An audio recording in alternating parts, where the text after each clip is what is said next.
Ganjam Chhatrapur block बड़ आर्जपल्ली गाँव में डेंगू चिन्हट पर तत्पर प्रशासन गाँव में पहुंची पानी नमूना संग्रह कला टीम यह नमूना लैब को पठाजिबो बोली कहिसेंती मुनिसपेंठ गोष्ठी स्वास्थ्य अधिकारी पर आर्जपल्ली पंचायतर सरपंच त्रिलोचन बेहेरा अध्यक्षतार एक सचेतनता सभा करा जायथिला।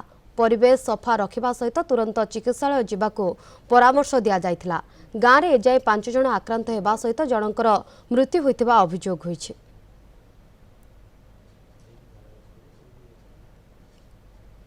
आज आमर सबू जगार विभिन्न जगार जो सब एंडेमिक प्लेसेस अच्छी जो जगार डेंगूर ब्रीडिंग हमार चांसेस अच्छी से नमूना संग्रह कलु आउ किछिटा प्लास्टिक सैंपल काच सैंपल सब सैंपल कलेक्शन कलु सैंपल को पठेकी प्रथम आग से डेंगूर लार्वा चिन्हट कराइबो। आगामी 7 दिन पर्यंत परिष्कार परिच्छन्न कार्यक्रम चालू रहिबो।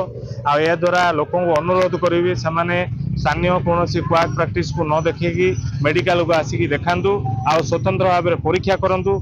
बहुत दुखर विषय आमर ये पंचायत बड़ आर्जपल्ली गाँव डेंगू आम बापिची एबे 2-3 दिन तले 13 वर्षर गोटे छुआटी अक्लांत परिश्रम पर सी निजे माने देह त्याग कले। आउ केत जन बर्तमान मेडिकल रे जॉइन होइछन। बर्तमान डॉक्टर मान कहूँ डेंगू बोली जहाँ कि आम शुणवे किंतु आगु को केमते आमर पंचायत सुरक्षित रहिबो से बर्तमान मेडिकल टीम आसछन। बर्तमान